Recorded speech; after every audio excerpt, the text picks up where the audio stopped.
Yes, sir. We back live on them, bro. Yes, Lord.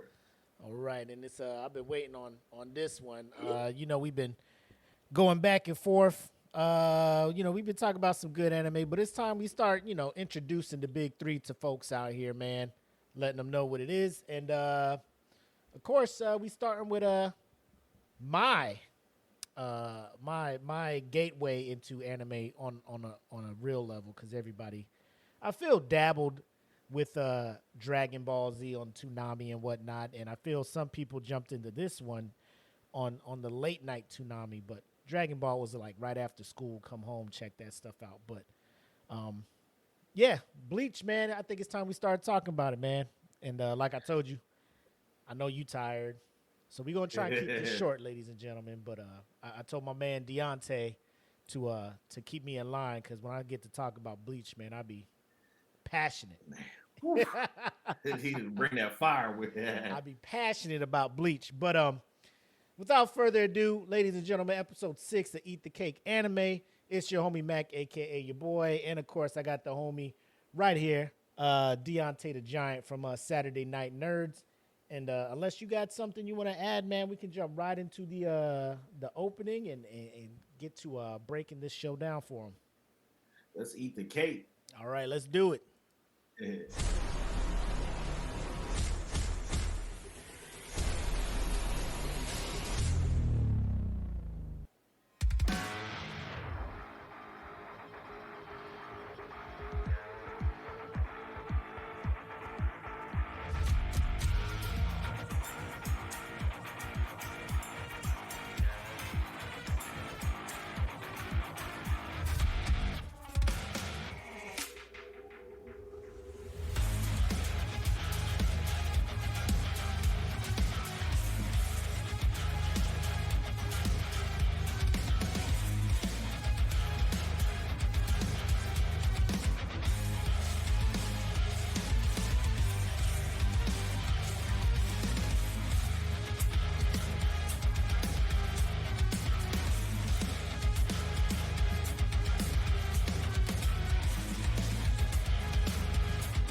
Man, never gets old.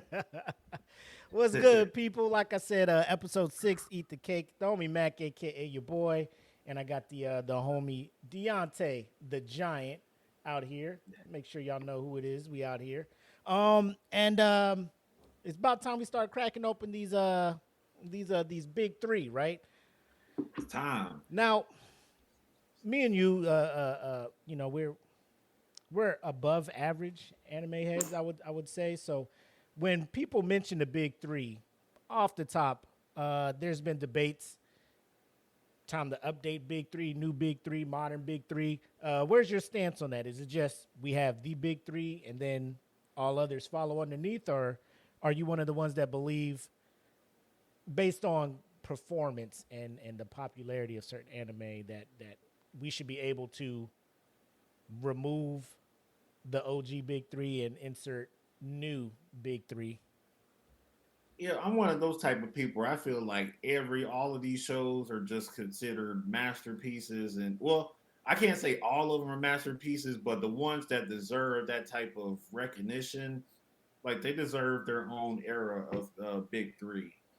You have like the OGs, the one that started it all, that should never be replaced, like One Piece, Bleach, Naruto, and then you have like the Godfather of all anime, which is like Dragon Ball Z, and then you got like the new generations that keep coming after that, and it's just like they need to be up there too, but it's just like you don't want them to dethrone the OGs. You want like for this era, you want stuff like JJK, you want Fire Force, Black Clover, My Hero.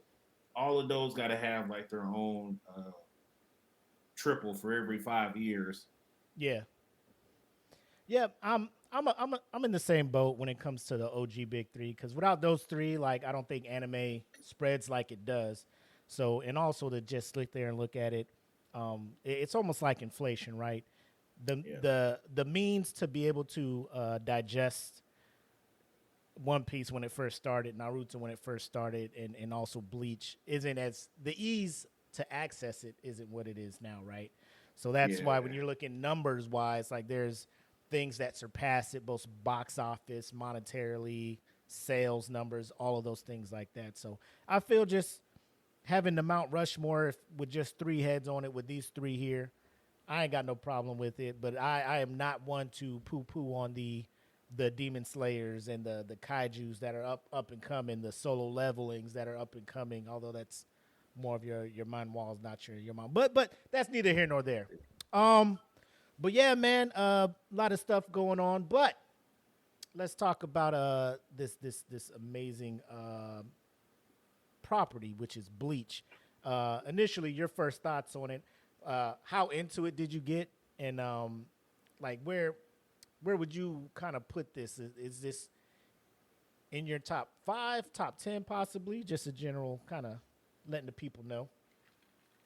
Yeah, after I got introduced to this latest arc, Thousand Year Blood War, like sometimes I was on the fence about like where I stand with Bleach, but then I had a very fresh reminder of just how hard this show can go. Yeah. And Thousand Year Blood War arc is so nasty right now. Mm-hmm. With just a couple the cores of the arcs that we've gotten so far, uh, I would say somewhere in my top 10 for sure. Personally, Mm-hmm. the original series before the Thousand Year Blood War arc, like it was just like anything goes. If like I found an anime that was better than it, then the anime would go ahead of it. But now that as a whole with Thousand Year Blood War arc, Bleach is it's hard to touch. It's really hard to touch. Uh, there is a my history with anime. I did start off with Toonami just like everybody else, but before Toonami came into the picture, it was Kiki's Delivery Service. The Studio Ghibli movie was my first introduction, and then it got into like Dragon Ball, Inuyasha, Bleach, and Yu Yu Hakusho, and all those came along. Yeah, man. It's tough to try to get newer generation to like rank Bleach as high as you did. I think Thousand Year Blood War kind of put it on a lot of people's radars more recently, especially since, and we'll talk about it, the original anime, bro, like filler paradise, bro. And we'll get into that when we get into the anime. But let's get into what we like to do: break down the manga, and also talk a little bit about the creator, one Noriaki Kubo, or as he goes by his artist or screen name or his alias, Tite Kubo, with this segment of creating the manga.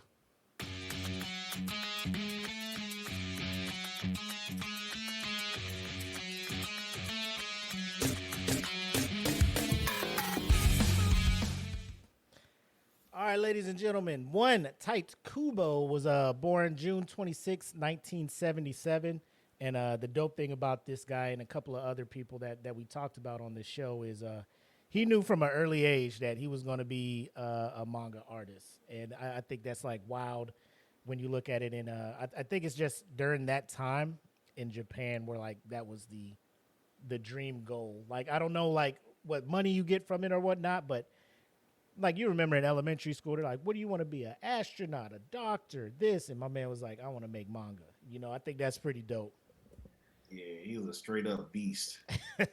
Oh man. Yeah, so the reason why is, you know, as a kid, you're there in Japan, you're seeing a lot of anime, or you may be digesting the manga. I think for him, he said he read the manga Saint Saya, and is one of them you know, superhero type stuff, action, fighting, good guy, bad guy stuff. So you know, growing up, he took his talents, or his talents were recognized by the OG, the kind of like the Nike, the Jordan of manga distributors over there, Shonen Jump, with their weekly Yeah. edition. So he had a one shot, and what one shots are is like a quick, you know, 15 to 60 page story, kind of aimed towards adolescent young men, boys, to get them hype on all the superhero stuff. He did a Ultra Unholy Hearted Machine, and that was back in '96. But his first manga that got serialized and picked up for a weekly run was a manga called Zombie Powder, which I had no idea until I started doing the research for this. But I went and looked at it a little bit, and it sounds pretty dope. I'm upset that there's no like anime for it, but it was canceled 27 chapters in, and Tite himself was like he was unaware of I guess the demands of producing something on a weekly basis, the deadlines, and plus a lot of other things, personal things going on in his life. He kind of fell off a little bit, and then the publisher felt like the story wasn't going anywhere, so that's why they canceled that one off. Man, that dude has a work ethic behind him for sure. Yeah. Golly. Yeah. The wild thing is because Bleach took off and did what it did, a lot of people after the fact of looking into what Tite has done and everything, find out he's done Zombie Powder, and then they go and check it out. The premise of it, which sounds pretty dope, it takes place in like a steampunk Wild West, and it's a group of people that are looking for certain artifacts. The biggest one is the zombie powder, which if you collect it, gives you the power to bring back the dead back to life, and gives you pretty much immortality at that point. So it's kind of the gist of it. I'm gonna mess around and try and see if I can't find the manga and go read that. But yeah, that sounds wild, man. That's what I'm like, man. If you just want to go back tight, and finish that up or pick it back up, because you got some clout now, my boy. Yeah, he does. You got some clout. Go back and pick that up, man. But of course, his second attempt at it obviously was Bleach, I guess, once he got his head together. So that started running in 2001. So Zombie Powder was from 99 to 2000. It got canceled. So he came up with the story, the script, and everything for Bleach, presented it to Shonen, and they was like, nah, that don't look good. So he was like down bad, right? He was just like, man, my last joint got canceled. They don't like my new stuff. And the OG, man, the Godfather, Toriyama, messed around and saw the script and wrote a letter back to Tite, encouraging him, hey, man, don't give up on this. Keep pushing it. I'll back you on this. So, when you represent it back to, Shonen Jump, and be like, oh, yeah, my boy back here like it too, Yeah. Oh, you got the man Toriyama on it? Oh, yeah, man. Yeah. Oh, Toriyama like it? Oh, man, we been liked it. I always liked it. It's the guy upstairs. You know how that be, right, Tite? You know how that be. I was going with it, but Man, he got to receive your blessing from Kobe himself. Bro, talk about it. Imagine the backing that gives you, bro, when you jump in there and it's just like, oh, my man Tori like it? My man Tori? All right. All right, hey, we'll go ahead and run with it. Me in there. Yep. So obviously the manga that got picked up ran 698 chapters out of here, right? And the rest is history at that point. But when it also comes to that, he returned to Shonen Jump to publish the one-shot Burn the Witch, which also kind of got an animated, I think a 4-part anime release. And word on the street is season 2 was announced, but I haven't heard anything else for it. You know what I'm saying? I haven't heard anything. I've been looking for it. But apparently it's in the works. Hopefully it comes out sooner rather than later. But yeah, man, that's pretty much how we got into it. But we're looking at it, and he likes to say that his style is known to have a heavy focus on action, which you can see obviously in the anime, right? They be quick to be about that action in the anime. Yeah. It's like traditional shonen spirit right there. Everybody just ready to throw down for what they believe in. This is like, whoa. Yeah, they about it. Yeah. But when it comes to Tite, what his thing is, his style was more of like a minimalist, right? Like he focuses more on the actual characters, the main things in the scene, and not so much the backgrounds. Trying to bring up a couple of steals or pages from the manga so we can see it. But he came about his style because, of course, he was influenced by the Saint Seiya, and there's another one, Shigeru Mizuki's Gegege no Kitaro, and that's more of a like a supernatural, spiritual, like good demons, bad, things like that, which you can kind of tell when he starts introducing the hollows, right? The whole supernatural side of it, and also the Shinigami, the Soul Reapers, or what we would call like what is it? Grim Reapers. Grim Reapers, yeah. Yeah. So he dabbled in that, but as a kid, he was trying to draw and copy the Mizuki style from that manga, but found it hard to do it, but kind of put his own spin on like character design, the angular jaws and things like that, instead of the more rounded faces and things. So that's kind of how his style came about.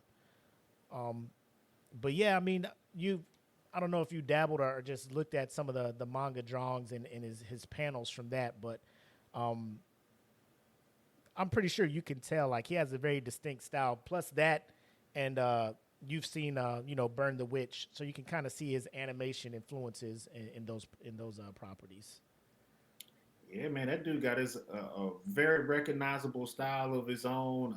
The way he writes stories and makes characters talk to one another. He's been very consistent out of most authors for manga. So I it's him when you see it. So he pretty much made his legacy known. Yeah. So I'm gonna bring this one still up so everybody can kind of see what I'm talking about when I mentioned like the backgrounds are not very detailed. He's not trying to worry about all that. It's just more focused on the characters in here, right? So plain empty backgrounds, focused on the characters, and kind of makes it stand out more. And the other thing that I noticed, and he kind of mentioned it, it was part of his MO when it comes to that, is when you look at the manga, everything is black and white, right? You're just like, well, those are the only things you can do until you put out an art book and throw some color on it. But when you watch the anime, when it's in color, he really wanted to focus on the uniforms being as minimalistic as possible. So the Soul Reapers, the black uniforms, with the white adornments, the Espada or the Arankar with the white uniforms with the black, and then the Quincy's, the all-white uniform. So he wanted to keep it as simple as possible. And I think after you watch the anime, then you go back and look at the manga, it's like now the manga doesn't seem like it's so lifeless because these were the uniforms, these were the colors that he was intending. And you can kind of see the Shinigami behind me with their black and white uniforms and things like that. So I feel like using that aspect and then bringing that to the show instead of having the black represent, like a blue or a green or something crazy like that. Just, nah, man, just black and white. It's what it is, I think that adds a little bit more to the actual, I guess, what's the word I'm looking for? Like the lore? Not the lore, but how much, like, it engrossed me into it. Like, bro, it's like, easier for me to digest. I don't have to use my imagination as much, I guess. Yeah. One of them things, it's so, I appreciated that about it, like he wasn't trying to do too much as he was drawing it. Like, he's just like, I'm just drawing these characters and we're going to stick to these action scenes, right? Wasn't a whole lot of dialogue there was dialogue. Like my man Tite be writing the dialogue, like when they be fighting, they're about to fight. The banter back and forth between combatants is pretty dope too, which translates well over to the anime. But When it comes to the writing, I thought it was pretty good, and I mean, it's pretty for the non-filler episodes. It's pretty spot on. So if you watch the anime, you can kind of see how involved he was with the writer when it came to the adaptation. I'll throw it back over to you. Like the every shonen has their banter. Dragon Ball, obviously, the cockiness of one enemy when they think they got the upper hand, and then the shonen joint kicks in, and then now they have the upper hand, and they're just explaining powers to one another. Man, I just thought that was pretty dope. Yeah, man. Like one of these days, we're gonna have to like figure out how to get a discussion going about who is the craziest shit talkers in anime, because it's a lot of shit talking in shonen anime. Bro, what up, Will? Appreciate you tapping in, man. I see you too, Blake, man. Thanks for watching, man. Yes, sir. Go ahead. Oh, yeah. We got guys like Vegeta, Yu Yu Hakusho, Ichigo Kurosaki, like some of the most well-known shit talkers in all of anime. And it's like there's levels to it though, because there's like they'll just like taunt you a little bit, and then there's guys like who would I say is like the most foul and disrespectful? Ichigo can take it there sometimes with his opponents, but when he there's been been times. Yeah, when he find them new powers, man, he be hella cocky with his shit. I would say just I don't see how Vegeta ain't like the favorite to win that bracket if we were to go that way. Cause my man could be like get his shit pushed in. And still be talking, you know what I'm saying? And still be talking shit, bro. Like it's just one of them things where Vegeta is never not gonna talk shit.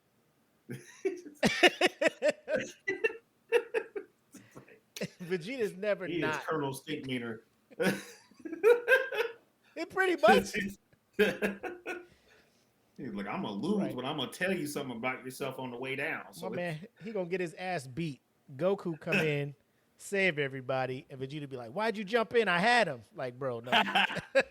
Vegeta, you over here, dusty as hell, bro. You done flew through like 8 mountains. You got a crater from when he slammed you back to the earth. You was finna die. Man, I saved you. Kakarot, what did you do that for? I almost had him. It's like, man, don't you want to go home to Bulma or not? Fam. Like, what's wrong with you? Stop. Get some help. Like, dang. But yeah, when it came to this one though, so the supernatural side, we talked about that from the Gegege no Kitaro, but the Seiya, I hope I'm saying it right. The fantastical weaponry and the powers and the things like that. That's what he took from that and incorporated into something that he wanted to appear very traditional. So the Zanpakuto, you look at it, it's just, oh, you got a sword, But the things that both the Soul Reapers and other individuals that utilize swords, weapons, whatever, even those that don't utilize swords, but whatever their basic skill is to fight, to put in a fantasy element to what he calls awaken their weapons. So the Zanpakuto, they have a release form, and where the design of the sword just changes up to something wild, and you're just like, damn, this is crazy. So when you first read the manga and you first see a Zanpakuto released, you're just like, yo, that's wild, man. My man he just out here with this wild ass sword. But the further you get into the story and the further you watch the manga, you find out that the release form ain't it. Then there's the next level, the Bankais, and you're just like, yo, that is super wild, bro. What is this? And then there's like the evolved Bankais when you get the second awakening of it. So the creativity of this guy to have, bro, and it's not like there's only 7 characters in this show that have powers, bro. Like it is, everybody got some wild shit, bro. You got to keep creating new shit and new shit and new shit. So the creativity already off the rip, like I'd have been tired. I'd have been like, hey, I can only come up with 5 powers, bro. That's it. Like, Man, it's just like make them like put them against each other and call it yep. good. Yeah, base level, the Shikai, I think that's the release form, and then the Bankai. So appreciate you, Will. Yeah, because we get to see a lot of bankais from a different group.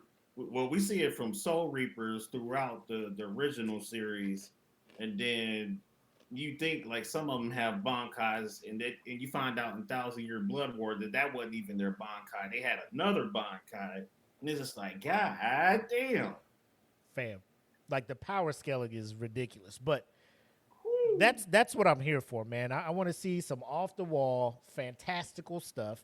I want to see a spectacle when I sit down and tune in to these shows and read these stories. Like I could appreciate just straight up swordsmanship, like your Afro Samurai, your Samurai Champloo.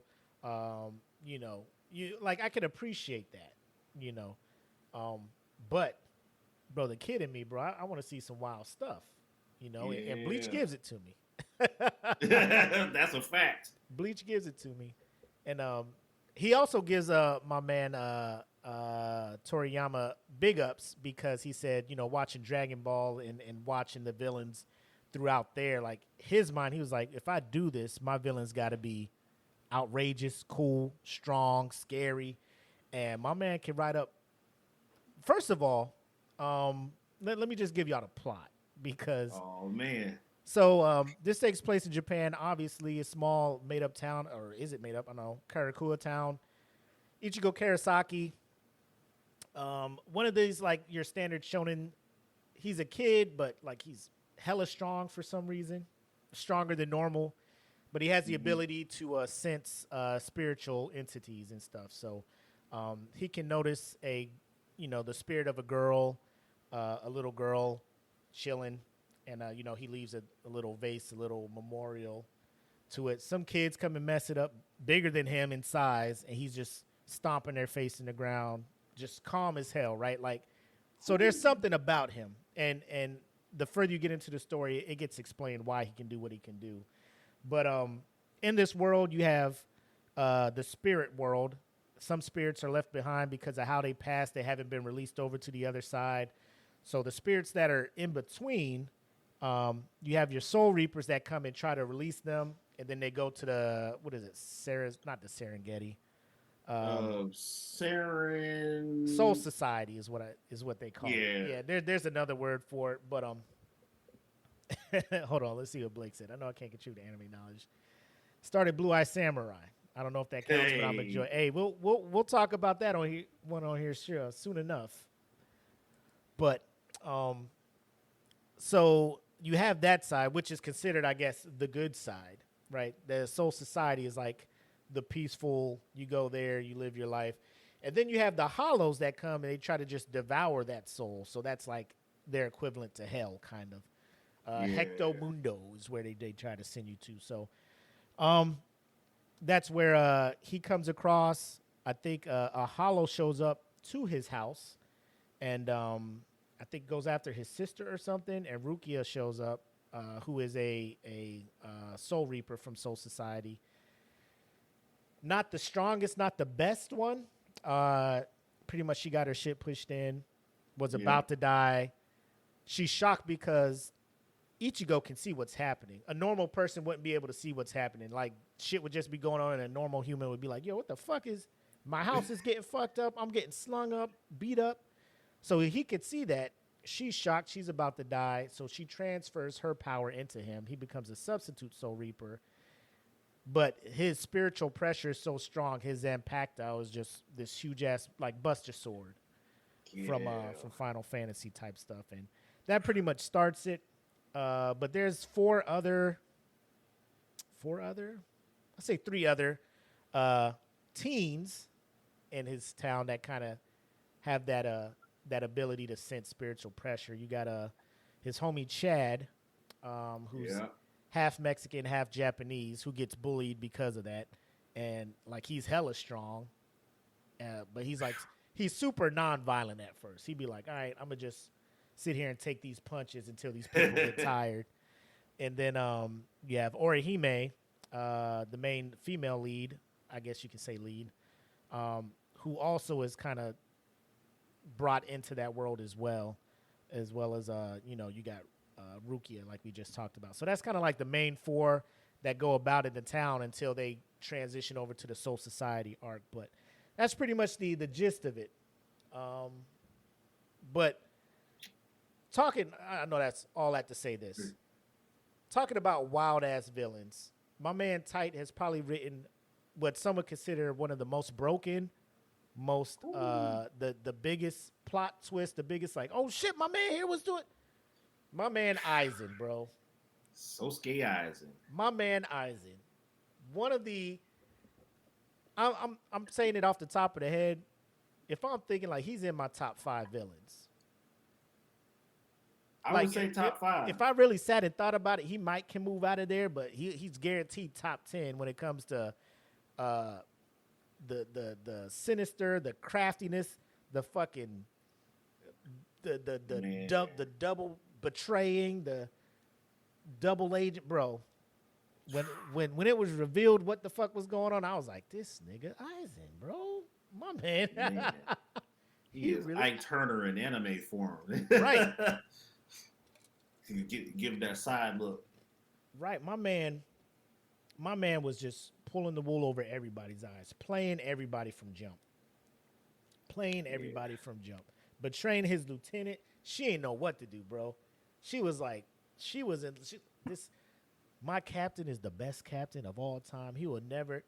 And once she was destroyed. Like she emotionally, mentally, she was just like, I can't fucking do it. Like if he's bad, the up is down, down is up. You know, like the whole world is messed up. So for him to come up with a character like that, to where even to this day, people be like, Eisen is probably one of the most broken, one of the most diabolical, probably one of the smartest antagonists in manga and anime history.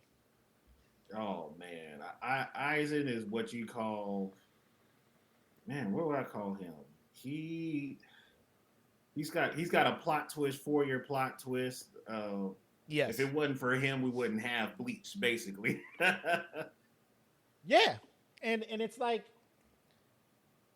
you side with him, you think you side with him, but then that man got another plan behind your back. Like you sided with him before the betrayal, and you're just like, all right, I'm on the right side of this shit. And then he got another plan on top of that back plan where he's just like, oh, you leaving everybody. Like you fuck everybody then, huh, Eisen? Yeah, pretty much. Yeah. This dude just like, I could solo all of y'all, but I'm not going to solo all of y'all. I'm going to have a little fun with it. I'm going to make myself some minions that's really powerful and let my minions do the work for me. But if y'all make it past the minions and you want the 1v1, I will be ready for that too. Yeah. Yeah, he wasn't like the smart dude that didn't fight. Like Eisen was about that work. He had bodies. You know what I'm saying? Yeah. He had bodies on him. Golly. Yep. But 74 volumes. So it was a 698 chapters, like I said. So 130 million copies sold as of the last thing I checked. The last time the site was updated was 16 September. So, which placed it the 13th best-selling manga of all time, right? So I mean, it's up there with the greats, but I mean, it's just as crazy as it sounds. I don't think the manga gets the love and appreciation that it does. You know what I'm saying? Nah. I don't know if people going back and watching 1,000-Year Blood War, the manga sales kind of trickle up a little bit more. People going back and reading it, which I do recommend reading it because you will avoid a lot of the fillers that come with the anime. But if you haven't read the manga and you just watch the anime, like the fillers are pretty solid. Because I watched the show before reading the manga, and I was just like, man, dude, like, bro, this is boom, boom, boom, boom, like legit villains and like gangs and groups that are coming together for a reason, and it's making sense to me. I'm watching it, and then when I get done watching the original running of the anime, you go back and read. I'm just like, yo, where the fucking bounce at? Where the fucking? And then I go online and I'm just like, bro. Goddamn, all that was filler. Yeah, I was like, this ain't canon. That's crazy. This They ain't. had another filler arc where you got to meet the Bankai as characters, and it's just like, how is this not canon? Because like Zangetsu, which is Ichigo's Zanpakuto, Right. uh, he has a real physical form, and he was in that arc. So Yeah. it's like everybody's sword should have like a physical embodiment, and that whole arc about them was just filler. I was like, damn, all right. Yeah. I mean, it was dope. I think me watching the anime first kind of helped that because if I did read the manga, I'd be like, skip, skip, skip. I would be skipping all of this shit, man. But Man. again, like I said, it's either or. If you want to get straight to the meat and potatoes and get this main arc out the way and see what the fuck we talk about when we talk about my man Aizen, the manga is where it's at. Or you could just watch the anime and skip 163 episodes out of the 366 episodes of the OG anime. Yeah. 163 of those episodes is filler. Fam. That might be the filler king of anime right bro, there. Bro, it's gotta be. And that's including, like, I don't think if you combine OG Naruto with Shippuden that there's 163 filler episodes. Like they got a lot. Like, don't get me wrong, because the runtime of both Naruto and Shippuden, I think it's like over 700 episodes. Yeah, and like One Piece is working its way up to like 1,200 chapters in the manga and like 1,200 episodes in the anime, and they're probably at like maybe 45 filler episodes right now. Yeah, which is insane. Wild. Well, my man, One Piece, man, he be churning them out. Yeah, My man Tite took a long sabbatical, and they were just like, well, fuck it, keep this anime going somehow. And these writers was just coming up with creative ass stories, which, bro, had me hooked. It's all beast mode right there. I'm watching this shit like, damn, boy, these motherfuckers cooking right now. They up there just looking. They do an episode. They look at Tite. Hey, man, you ready yet? Nah. All right, fuck it. Let's come up with a Zanpakuto coming to life and doing this shit. Blah blah blah blah. You ready, Tite? Nah. All right, fuck it. We come up with some other enemies. You know, like we cooking in here, Tite. Just let us know when you're ready. I'm back with a banger right now, bro. 1,000-Year Blood War. Oh my god. Oh my god. Fire. Yeah. So another thing that I want to talk about is how he used different or like I guess languages are synonymous with certain groups, like the Soul Reapers. All their attacks are in Japanese. When it comes to the Quincy's, it's mainly German. There's the members of Execution in the thing. All of theirs were in English, and the Hollows and the Arancars, they use like Spanish, and you'll kind of pick up on that when you watch the anime and they go to like Hector Mundo and you hear like the Spanish guitars and everything like that. Yeah. So I think it's pretty dope that he, like, each, I guess, faction has their own unique language that they use when they release and they do their bankais, their equivalent to that, you know. Yeah, he's never been afraid of no diversity, man. He has like representation in the characters and in the story itself. It's like, damn. And this is an anime you could grow up with. Indeed. I also feel, and this is probably just my take on it, when it comes to like female characters playing a very big role, and they're not just there for eye candy or waifus, even though, bro, got some. Hey. We got a couple of them. Hey, bro, off rip. Hey, man. Hey, who that? Hey, who that? Who's that? Who's that? Wait a minute. Yeah. What's your name? Wait a minute. Wait a minute. But then they all kick ass too. You know, it's not like they're there for eye candy. Like they be about it. They be throwing hands and fucking shit up. I'd be like, oh, that makes them even more on the waifu list. Like, you going up the power rankings here, girl. Damsel in distress my ass. Yeah. Don't fuck with them. They bout it. They bout it over there. You don't need to be saved. They gonna save us. Yep. He said Kubo know what he doing. They sure do. They got big personalities. Wink, wink. You know what I'm Golly. saying? Wink, wink. Um, yeah. But I mean, he put this out there, and this property, like I said, initially rejected by Shonen Jump, got backed up by the god Toriyama, spawned 4 films, 12 novels, several video games, 2 trading card games, and 5 musicals out this motherfucker. So, I think that's a dope story. My man took an L for Zombie Powder, which like I said, the premise of that sounds dope. I'm gonna go check it out. Came up. Imagine if Bleach was never a thing. They was just like, nah, this ain't it. And he was like, oh, damn it. Oh well. We never would have had this shit, bro. Man.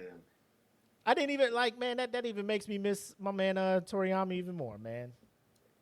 You know what I'm saying? Toriyama paved the way, bro.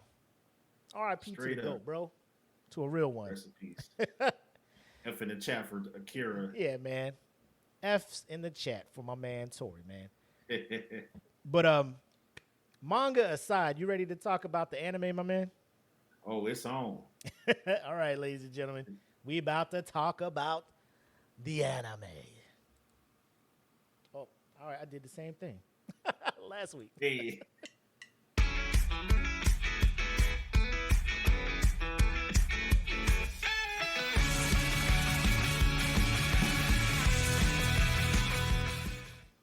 All right, man. Tell me, when you saw the first opening for Bleach, Asterix, that's the name of the theme song, bump song.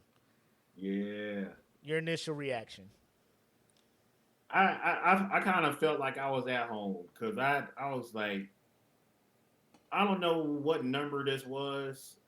This could have been either right after Yu Yu Hakusho or maybe right after Inuyasha in my timeline, but this was like a back-to-back W because it's just like Dragon Ball Z had like an English dub theme song that just really catchy.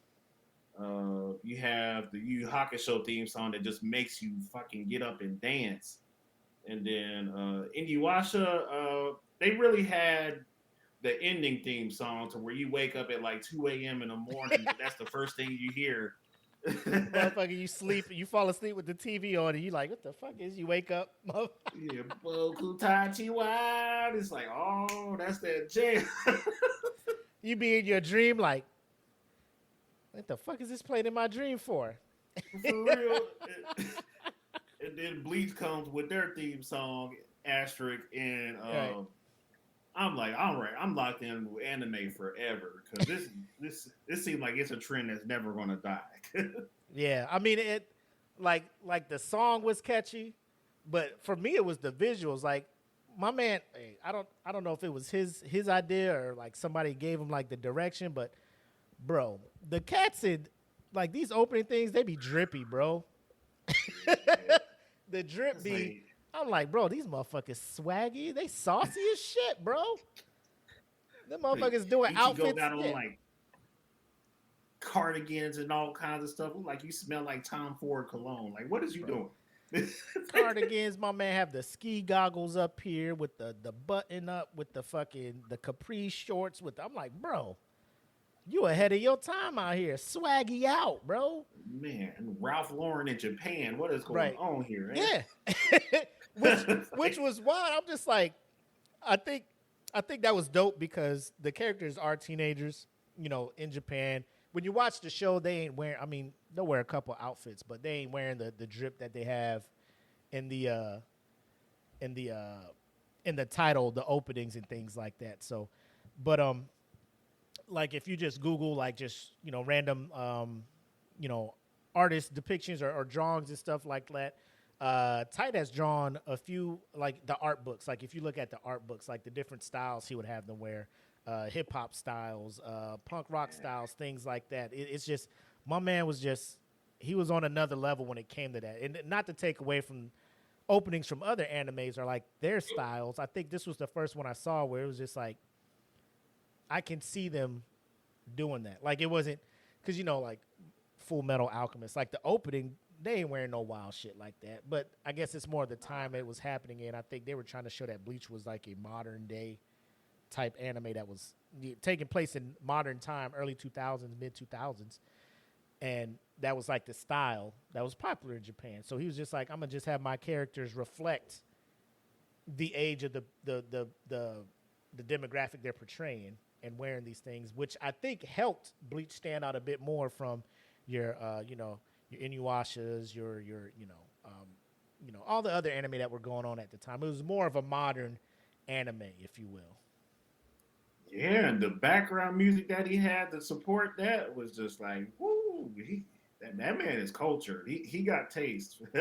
Yeah, he does, man. Like I ain't gonna hold it, but and I ain't trying to play nothing because like you mess around, play any theme song from any anime, play any kind of scene from it, TV Tokyo be on our ass, bro. So just go to YouTube and type Bleach openings, because unlike like we talked about My Hero, I think episode 2, and we were like, man, the only thing that My Hero is dropping the ball on is its openings. Yeah. Bleach doesn't have that problem. Like Bleach has bangers, my boy, bangers, openings and ending themes. Yes. Oof. Yeah, when you go two for the opening and closing, you got me. Yeah, you got me. You know what I'm saying? God. Like I ain't going nowhere, bro, until you let me down. Putting up Kevin Durant numbers with that stuff. It's yes, bro. This motherfucker don't miss. He don't miss. So Studio Perrault, which is famous for your Naruto series, both Naruto OG, Shippuden, Boruto, if you want to throw that in there. I mean, people fuck with it. People fuck with Boruto. It's another grind. You got to grind to get to the good shit. It's like what do you call them? Like a super Sour Patch Kid. Like the fucking sour shit be kicking your fucking ass. But if you hang in there, you're going to get to the good shit. You know what I'm saying? Yeah. Get to the sweetness. Yes, most indeed. They've also done Tokyo Ghoul, obviously Yu Yu Hakusho, one of the GOATs, Black Clover, and Akudama Drive, which is a newer one I think came out a couple years ago. I want to say 2020 or 2021. Dope-ass anime, by the way. But you were talking about the OST, like the soundtrack of it, music by Shiro Sagisu. So the thing about that is I love how, I don't know if it's his theme, but when Ichigo be ready to do that next shit, you hear that. Dun, dun, dun, dun. Whoa. You hear that choir. Whoa, yeah. Like, well, I'm like, oh shit, what is this? Is this the muses from Hercules over here? He got a whole choir in the background too. If you want some action, you got to be the main attraction. I'm like, well, somebody about to get this shit pushed in by my man Ichigo. Man, Look, Kubo getting hired. He already know. Somebody. He hired Martin Luther Baptist Church to come sing that. Come sing that song for Ichigo. I was like, all right, then. He was over here in the States for a little bit. He did some recruiting. Talk about it. But no, I mean, like I said, we kind of talked about the plot, animation on point.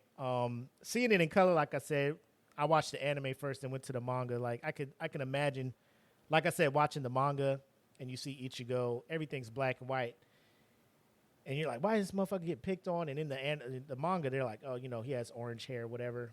And then you see it, like you see how it just stands out from everybody else. Like you see it here or here. Yeah. My man here, like that's why they were picking on. They're like, oh, you're half Japanese, like it's a whole lot of like little undertones and stuff like that, diversity and low key like racism, things like that going on. But seeing it in color, and then like I said, it's with most of the shows we talked about, seeing the action in still motion on the thing and use your imagination, like, oh shit, that's fucked up. And then seeing it in motion, you like, oh shit, this shit real. You know what I'm saying? We talk about some of the BANKAIs, like my man Byakua when he does his shit. bro, when he drops his little sword down and the fucking other swords come up and you just, oh, bro, y'all about to get fucked up out here, you know?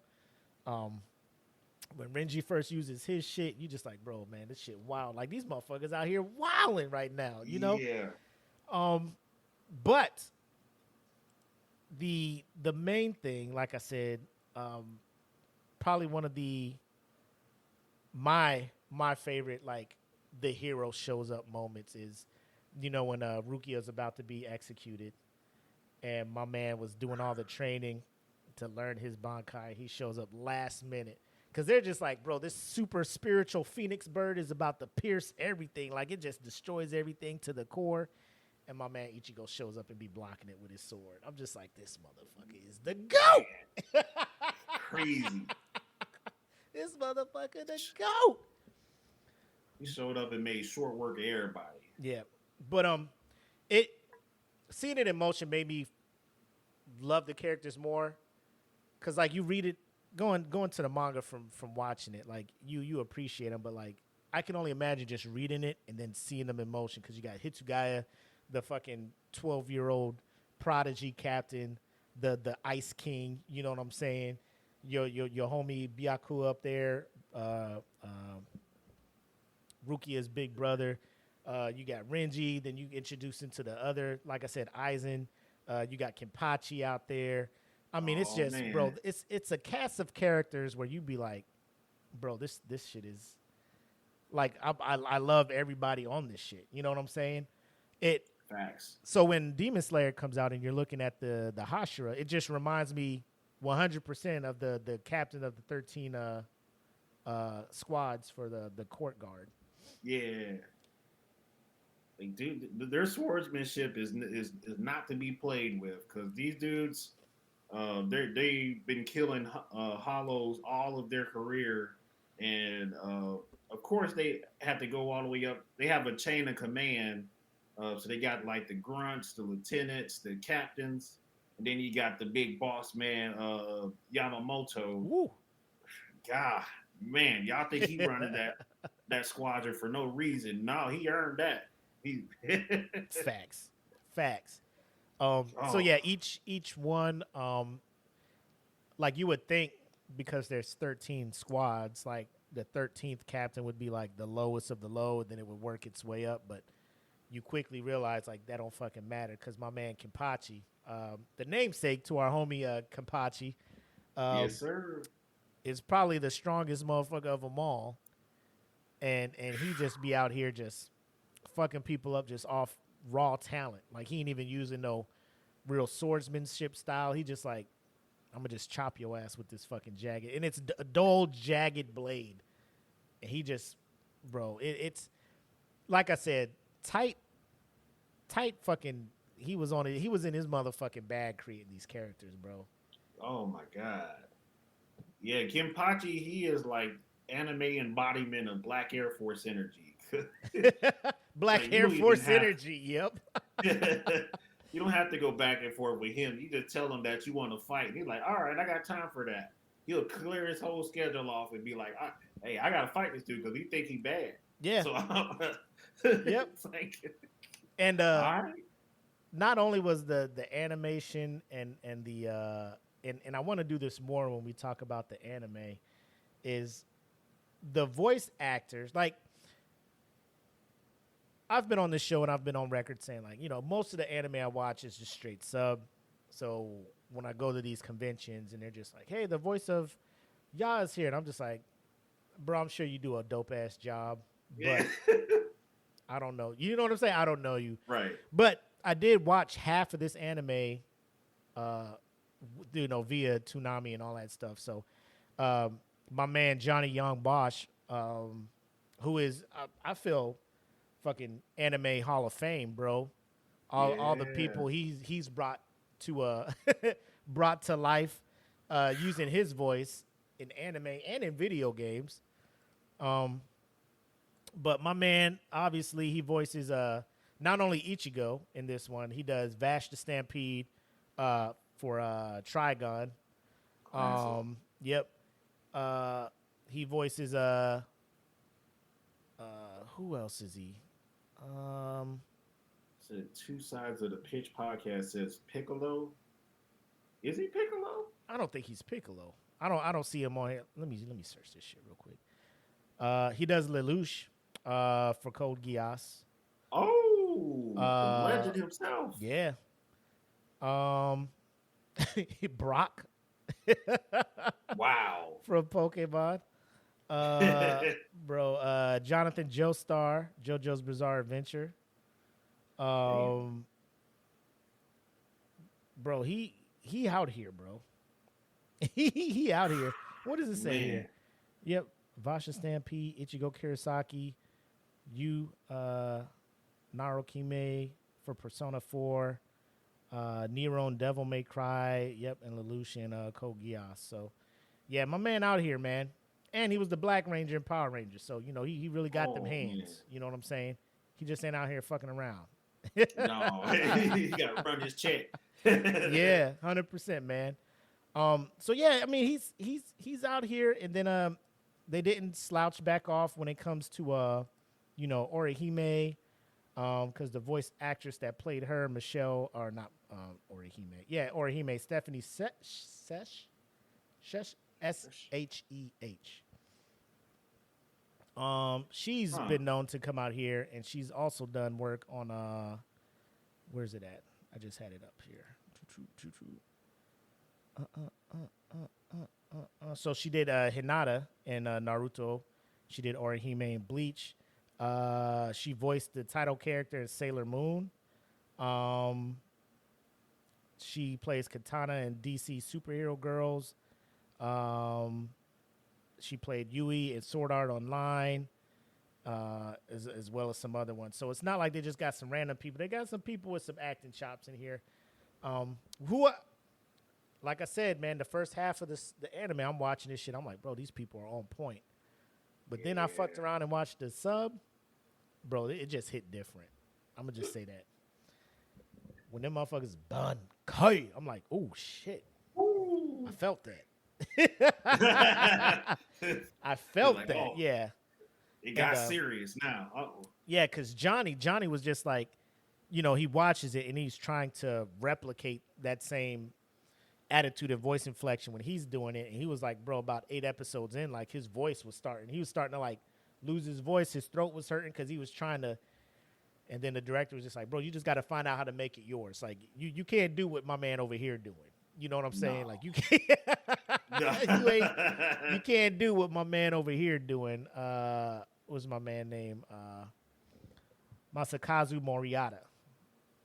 Yeah, hey, my man, you ain't gonna do what he do. Let me see who other voices. That's Ichigo Japanese. Yeah. 100%. Oh, and then they had Johnny, the original voice actor, English voice actor that did Brawly. Apparently, he got caught up in some sexual assault charges and stuff, so they recast Brawly's voice to be my man. What you call it? Brawly. So Johnny is also the voice of Brawly now. So. Wow. Yeah. Man, him and Chris Sabat be getting that work. They do, man. So I just feel like, you know, wrapping in all that stuff up, man. Like it's one of the better animes. Like I said, the fillers is probably the biggest knock against it. The biggest knock. But if you're just going watching it, not knowing the anime or the manga, watching it through, like the fillers are not like the random, oh, we're at the beach episode type shit. You know, like it's legit arcs that I like, the Bount arc and the, like you said, the Zanpakuto one, and then there's the Vizard and then all this other stuff. I'm just like, yo, this shit wild. You know, like this shit is dope. And then you go to find out all this shit is fucking filler, you know? It's like, you at least make one of these arcs canon, man. Yeah. Yeah. Because, I mean, I was like legit like, I don't know how they getting out of this shit. You know, like, I'm just, fuck, man, they might not make this shit. And then, like, oh, that shit wasn't even a real thing. What the fuck am I doing? Why was I stressed? It's just like, fuck was I stressed I could have totally missed this and not regretted it. At all. Jesus. It'd been fine with it, you know? But yeah, I mean, overall, it's just one of the like I said, it was my gateway into it, man. Like I watched this, and that led me to Full Metal, led me to Sword Art Online, led me to Attack on Titan, led me to Naruto, and it just went on and on, man. And at that time, it was dope because all of these series were already wrapped up, so I was just binging these things, bro, like fucking crushing them. And then like you finish them up, and now you're like on current anime, and you're just like, weekly waiting for my episodes, and then now in your Demon Slayer type shit, you're just waiting for like 3 movies to come out now, to wrap that shit up. So yeah. hey man, hey, I appreciate that, bro. Love it. And Big shout out. yeah, once we get done here, man, we'll go and return the favor, man. I appreciate that. Yes, indeed, man. Bleach has definitely been a huge part of my childhood. You got the waifus, the music, the artwork. The story may not be everybody's cup of tea. I liked it for what I could get, the benefits I could get out of it. Love the power scaling, despite how ridiculous it can get. But Bleach will always have a special place in my heart. Ichigo is definitely one of my favorite protagonists in the Shonen Jump world. I cannot wait to see them wrap up the 1,000-Year Blood War arc, because that is going to be the jump off. That's next month, right? They're bringing that shit back. I think October 4th, if I'm not tripping. 4th or 5th, one of those two. Yeah. Fam. I will say, going back to watch Bleach now, if you're going to watch it on Crunchyroll, I think Netflix has it as well. Like, the animation, dated. 1,000-Year Blood War is to me, bro, it was like the prodigal son coming back, man. Because they bring the song back to the first episode of it. You see all 4 of them coming. I'm just like, oh my god, we're back. We're back, Mortimer. Yeah, they haven't missed with an opening theme yet either. They're like 3 cores in. 3 out of 4. Loving it. Whew. So I'm watching it currently on Hulu because I think when they first announced it, that was the only spot it was playing on. I don't know if it's over on Crunchyroll now or any other streaming service, but Hulu's where I'm watching 1,000-Year Blood War at now. Yeah, same here. I saw a few news reports on it that it was supposed to be on Crunchyroll and Disney Plus, but I haven't heard. It's on Disney Plus, but the way Disney Plus be fumbling the bag, man. They'll have some dope anime on there, but the way they do their captions, like it's so fucking, bro, I can't follow it. You know what I'm saying? Like it's and there's no dub for it. I'm like, bro, it's hard to follow anime on Disney Plus. And they don't be announcing the shit. They don't be advertising this shit. They don't be doing nothing. Like, you just go to Disney Plus and go to anime. You just like, oh shit, they got all these things over here. Why you ain't say nothing, Disney? You got to compete against Netflix and Hulu. So it's just like you're already in trouble. Facts. And I mean, I don't know if Disney's serious with it. Like if you're not gonna be serious with the anime, like don't spend money to get it and keep it exclusive to your site, because they got a couple on there. I forget the names, but there's a guy I follow on YouTube. Channel is like Mother's Basement. That dude's dope. He's like, bro, these anime are like lit over in Japan, like popular. Disney paid money for exclusivity of them, but then they're not advertising that they have them. So you don't know fucking that Disney be having them, because the only thing they're promoting is the Acolyte. You know what I'm saying? Man, like they you go just all in on they Star go on Wars. Agatha all along. I'm like, bro, that's dope and shit, but you got other stuff over here, Disney. Like, if you want more and more people to subscribe, like, you could probably get some people to come over your side for more than just Star Wars and Marvel. You know what I'm saying? So, right.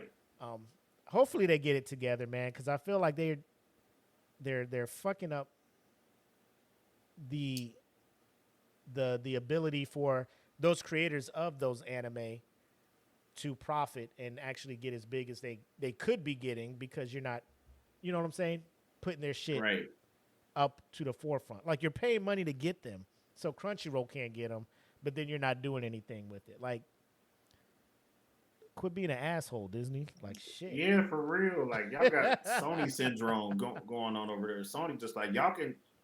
We know Spider-Man belongs to y'all, Marvel, but the hell with y'all. Yeah. We're make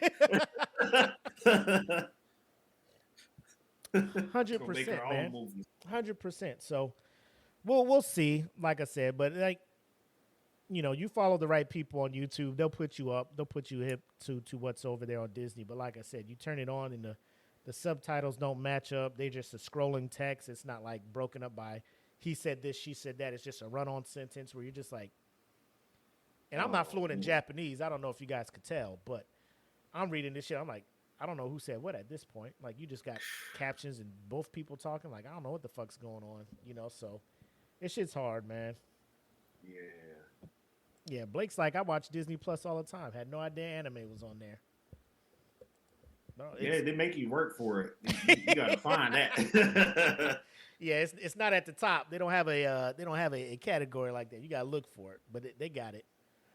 But let's go ahead and move on. I got one anime I want to put people on. I don't know if you got one in mind, but we'll go ahead and move to my man in honor of Kenpachi.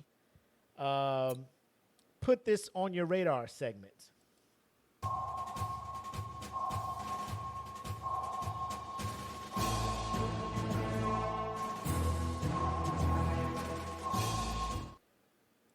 All right, you said you had something for him? I usually would like to like throw people something newer to watch, but I haven't gotten into anything new yet. But so I will put y'all on to like something old school, right, just for the sake of it. So, let's see, what is a good old school show that I recommend for people? Hunter x Hunter. So I don't know if we have brought that up yet, but Hunter x Hunter, supposedly the manga is supposed to be starting back up within a month or two because the author, Togayashi, he's been having some health problems, so he's been back in and out of the studio. If you want to like see what he's done so far, you can see all of his old chapters online. And you can go watch the anime on just about any app. Like Hunter x Hunter's on Netflix, Hulu, Crunchyroll. Very great story. Same author that made Yu Yu Hakusho. And I promise you, once you start, like two episodes in, you're probably gonna binge the rest of it. Yeah. Bro, that's probably one of the best anime, not just best anime, best stories out there. When you look at it, man, when it finally closes up, like we thought we had closure. I thought we had closure, but my man came back, was like, all right, I'm back. Write some more shit, and I'm here for it. Right. I'm like, write your heart away, boy. I'm gonna be here for it. I ain't gonna say no to some dope storytelling from my man. For me, like I said, I'm gonna just put y'all on. Like it came back out in 2020, Akudama Drive. So it's like it takes place kind of it's the hot phrase now, the dystopian future, kind of like a whole lot of cyberpunk type stuff, right? Just kind of think of it like that. But it's in this region, Kensai, which has become a kind of like a vassal state of like super criminals, highly skilled criminals, and those criminals are called Akudama, right? So there's ordinary people here, just not as skilled. There's a petty criminal. Man, she's called the Swindler. So like they're all called by kind of like their specialty. So a plan was brought together, and somebody was trying to get a group of them to work together. So they put out a bounty, and they advertise it out to everybody. So different criminals try to come together to get the bounty. And when they all come together where the bounty's supposed to be, they get informed like, oh no, like I just really wanted all you guys to group together to do this one super heist for me. And so they all come to the police station where the initial bounty was at. The Swindler, the original, the ordinary person, was brought to the police station on like a miss. Like a misdemeanor. Yeah. So she's there when the super criminals get there, and because she's there when they're all there, they're like, "Oh, you must be a super criminal too." So she's just along for the fucking ride while these fucking super skilled criminals are doing whatever she's doing. But she's talented though. You know what I'm saying? So, so she accidentally became a criminal when she was meeting the one super criminal, the courier. And then after saving what she thought was a black cat, the girl pretends to be a criminal. Talk about, oh, shit, yeah, I'm with y'all. I'm the swindler. So she doesn't get killed because they're just like, you fucking with us or you getting killed? Nah, bro, I'm with y'all. Hey, let me tell you what I do, you know. So, but, you know, it's a dope thing. It's only like 12 episodes, I believe. No, 9 episodes. So, it's 12 episodes, but the actual manga is only 9 volumes. So, yeah, check it out. Like I said, I think I watched this one when it was on when Funimation was still a thing. So seeing how Crunchyroll absorbed Funimation, I'm sure it's on Crunchyroll. But just to make sure, I don't want to steer y'all wrong. I just want to double check so y'all go to Crunchyroll and be like, this motherfucker Mac lied to me. You know, we don't want that press out here. You know, we don't want that press out here. Where to watch? Crunchyroll. Yep, it's right there on Crunchyroll. So just check it out. 12 episodes. Knock that shit out. It's a dope anime. I like it. So if you do check it out, come back. Let me know what you think about it. Agami got killed. Now that's gonna be its own thing, bro. Ooh. When we start talking about the anime that gets you like that'll punch you in your fucking feelings, Agami got killed on there. Yeah, that is 24 episodes of straight pain. Yeah, you get about suffering. 6 episodes in, like, man, this is a nice group of guys, man. I can't wait for things. Oh, whoa! They gonna be all right though, right? They gonna be all right though, right? Wait, the story's over? They can save him though, right? Man, they can save him, right? Start crying like that dude, and that mean, that shit hurts, bro. But we'll get into that. Like Assassination Classroom was one of them joints too. But you know, man. bro, we getting ahead of ourselves now. But yeah, so for your old school joint, you got Hunter x Hunter. Check that out. Obviously, that's on Crunchyroll, Netflix, all of that stuff, man. Wherever anime is at, that's probably one you can catch on any streaming service. So if you have Netflix, no need for you to buy anything else or subscribe to anything different. And then Akudama Drive, I think it's only on Crunchyroll. I haven't seen it saying anything about Netflix or anything like that. So check that out when you guys get a chance, man. Obviously, you can go to YouTube, check out the trailers and stuff. There's probably a couple episodes on YouTube anyway. You know how people be doing out here. But yeah. Check those out, and if we put you on something nice and you like it, come back and let us know.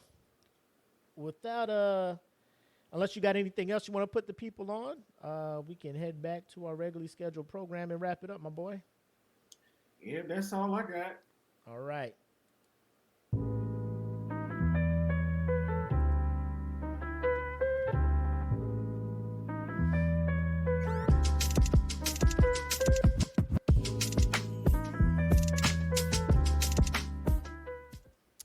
Side note, I just found out that it's also on Disney Plus. Because the internet told me. Disney Plus didn't tell me. You had to scroll down and be like, oh yeah, this shit's on Disney too. Disney, get your shit together. Third party? Yeah. Disney, get your shit together. Yeah. We got some bangers in the comments section. They had Speed Racer, Laughing Under the Clouds, Dead Man Wonderland. Like, damn. Dead Man Wonderland. Oh, bro, that's a good one. Dead Man Wonderland. Speed Racer, that's OG. Like, I think you watch Speed Racer for the memes, bro. Yeah, you got to. Because that animation is... I know I gave One Piece hell, like, the earlier episodes, but Speed Racer, man, for, like, front to back, Speed Racer. The voice acting, memeable. Yep. I thought it was going over here, but then I went over there, and then I'm gonna over there. Speed, why are you doing it? I'm like, what the fuck is happening here, bro? Like, oh my god! Whew. Times was hard. What up, Black? And oh, my man B up in here, looping the third, bro. That's another classic, by the way, too. Straight up. Um, yeah, man. But we'll go ahead and wrap it up. I'm gonna let my man over here, Deontay, let you know what he got coming up for SNN and what Fundamentals has coming down the pipe, man. Yes, indeed. We were supposed to do the first episode of SNN Group Therapy last Saturday. I lost a couple bodies basically to help get the first episode going. But we will keep you guys updated on when the first episode is going to debut. It shouldn't take us long. We got Emperor Wills back home, and then we'll just need to make sure we have our first guest lined up for that.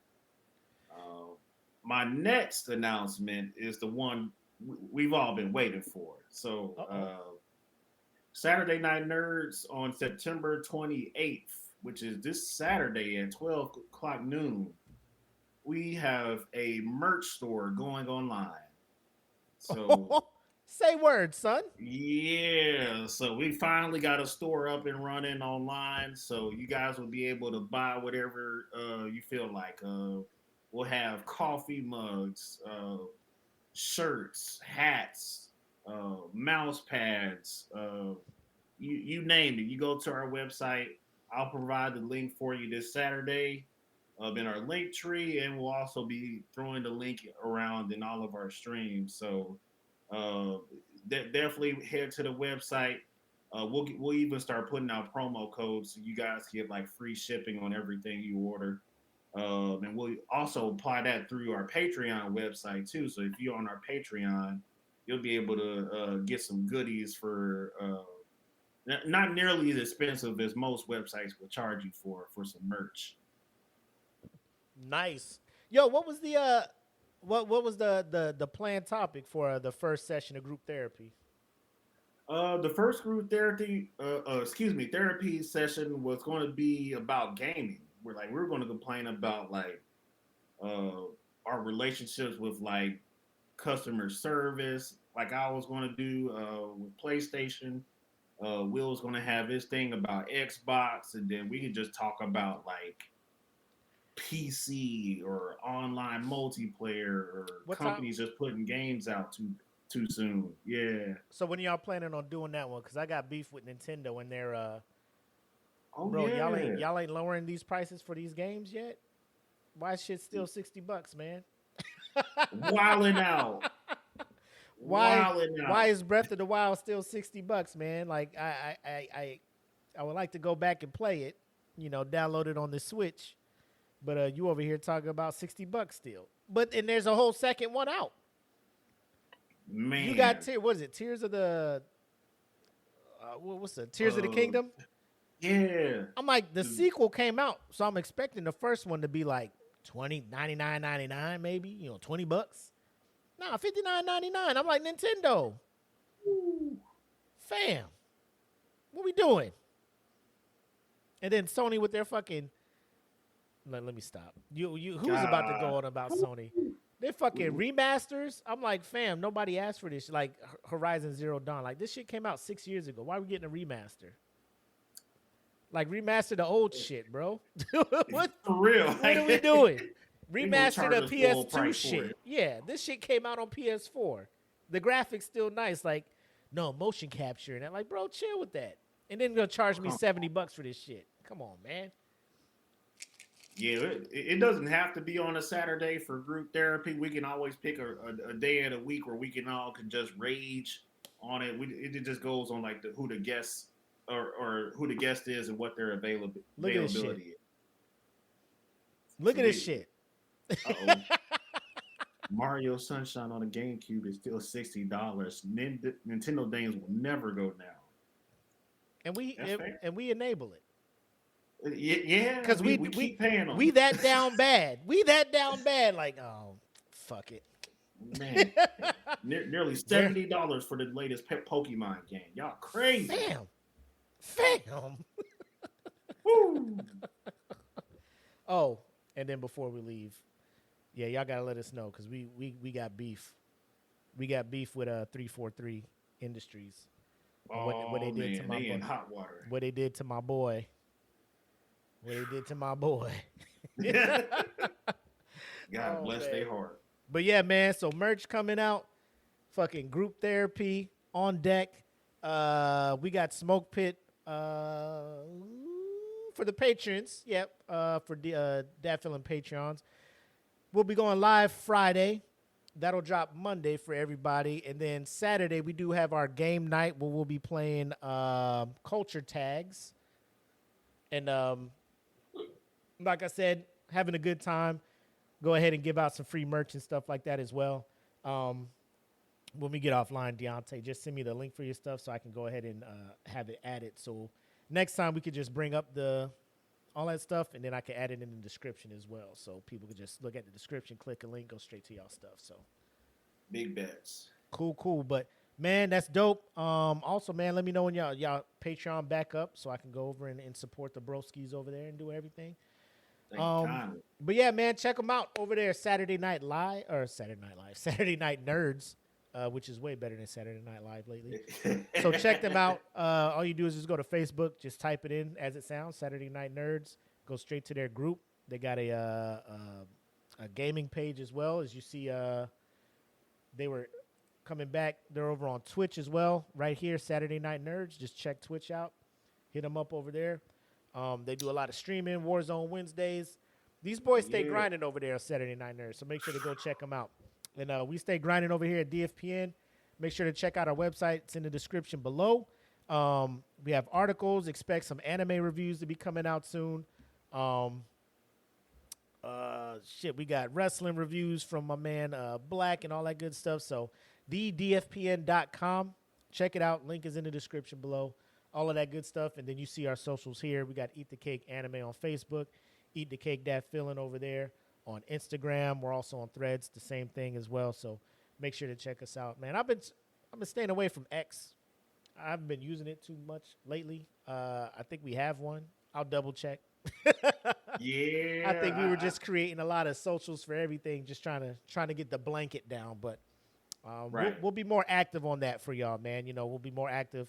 A lot of interaction with the group and the fans and stuff like that. So for everybody who tuned in tonight, appreciate it. Big shout out to my man, Two Sides of the Pitch podcast. Came over here, got a sub from us. We'll go over there and return the favor. And if you're still watching, make sure to give a sub to my peoples over here too, Saturday Night Nerds. Make sure to follow them as well. They got dope content. Several shows over there as well. So we doing it big over here, man. We just trying to, get our foot in the door. But I think we on our way, man. We're gonna get this money. Hey. Oh man, but that's all I got, bro. You got anything else for him? I am all set. All right, man. Hey, it's the homie Mac, aka your boy, joined by the big homie Deontay the Giant. Episode 6 of Eat the Cake Anime. We talking about everything Bleach. We appreciate everybody who tapped in with us. And until next time, y'all take care. Peace.